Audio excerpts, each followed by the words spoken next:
सभी किसान भाइयों को राम राम। मैं अभिनव सिंह, आप देख रहे हैं अभिनव एग्री सर्विसेज। तो आज हम बात करने वाले हैं जैविक खेती के प्रबंधन के बारे में। अगर आप सभी किसान भाई चाहते हैं कि हमारा परिवार, हमारा समाज और हमारा देश जो है पूरी तरह से निरोगी रहे, तो हम सभी को रासायनिक खादों का कम से कम ही प्रयोग करना चाहिए। क्योंकि रासायनिक खादें जो हैं वो बहुत ही जहरीली हैं। जो पेस्टिसाइड है वो बहुत ही जहरीली है। अगर हम सभी को इससे बचना है तो हम सभी को जैविक खेती अपनाना पड़ेगा। तो आज हम इसी विषय पर बात करने वाले हैं कि जैविक खेती का प्रबंधन कैसे किया जाए। सबसे पहले नंबर 1, समय पर बुआई। ये बहुत ज़रूरी है कि हम सभी लोग समय पर बुआई करें। सर्वप्रथम ग्रीष्मकालीन की गहरी जुताई की जाए। अलग अलग फसलों के लिए तथा अलग अलग क्षेत्रों के लिए बोने के लिए सही समय की सिफारिश की गई है। इससे कीट व्याधि के प्रकोप से बचा जा सकता था। फसल एवं क्षेत्र के अनुसार समय पर बुआई करें।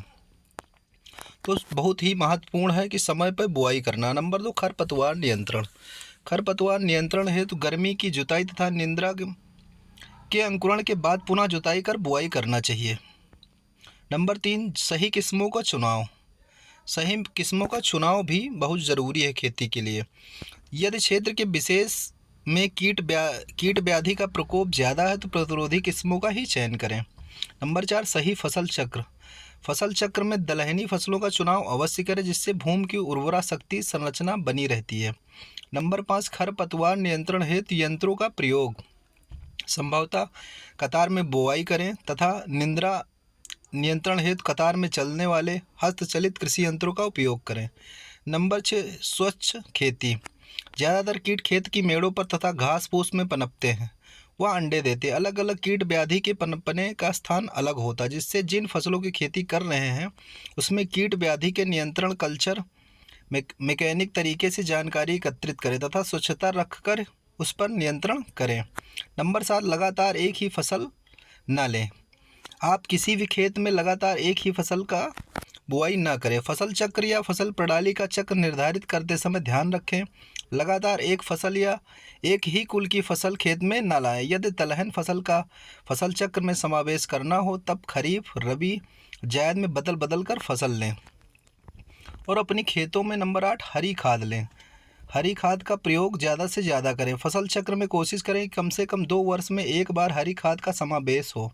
हरी खाद लाने से पौधों में नाइट्रोजन, स्फूर, पोटास तो मिलता ही, साथ में हरी खाद खेत की निचली परत में उपस्थित पोषक तत्वों को ग्रहण कर मिट्टी में मिलाने के बाद दूसरी फसलों को पोषक तत्व उपलब्ध कराता है। और नंबर 9, पशुओं के चारे की व्यवस्था अपने खेत में ही करें। अगर आपके पास पशु हैं, आप किसान हैं, तो आपके पास पशु ज़रूर होंगे। अगर पशु हैं तो आप उनके चारे की व्यवस्था अपने खेत में ही करें। फसल चक्र बनाते समय याद रखें कि सभी पालतू जानवरों के लिए चारे, भूसे, चोकर आदि की व्यवस्था खेत में लगाने वाली फसलों में ही करें। उसमें गोबर, मलमूत्र व अपशिष्ट पदार्थों का कंपोस्ट व वर्मी कंपोस्ट खाद बनाई जाए, जिससे रसायन मिले। तो आप सभी लोगों को आज हमने बताया कि जैविक खेती के प्रबंधन कैसे किया जाए। समय पर बुआई, खरपतवार नियंत्रण, सही किस्मों का चुनाव, सही फसल चक्र, खरपतवार नियंत्रण हेतु यंत्रों का प्रयोग, स्वच्छ खेती, लगातार एक ही फसल हमको नहीं लेना है और ज़्यादा से ज़्यादा हरी खाद का प्रयोग करना है। तो जल्द ही आपको हम एक दूसरी वीडियो के बारे में और जानकारी देंगे। जल्द ही आपको एक और वीडियो मिलेगी जैविक खेती पर। तो आप सभी लोग, जो भी किसान भाई हमारे चैनल पर नए हो, सबसे पहले हमारे चैनल को सब्सक्राइब कर लें ताकि जो भी वीडियो हम अपलोड करें वो आप सभी तक पहुंच सके। तो आप सभी लोग अभिनव एग्री सर्विसेज को सब्सक्राइब कर लें।